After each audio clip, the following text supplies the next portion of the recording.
Everybody, তো আমরা আজকে সবাই এখন স্নান টান করে রেডি হয়ে গেছি। আমাদের বাড়িতে আজকে আসছে গেস্ট, আমার মাস্তুতো দাদা, বৌদি, বোনপো সবাই আসছে।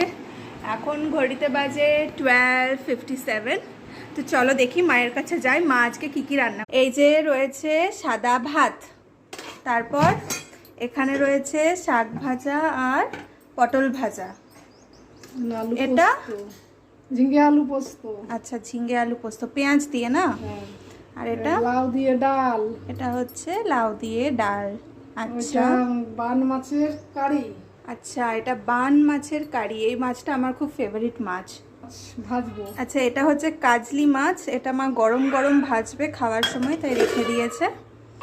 আর কি আছে? ঝাল। আচ্ছা, এটা হচ্ছে ট্যাংরা মাছের ঝাল। বাহ। আর ভাই এনে দিল বাজার থেকে এখন আইসক্রিম। তো খাবার শেষে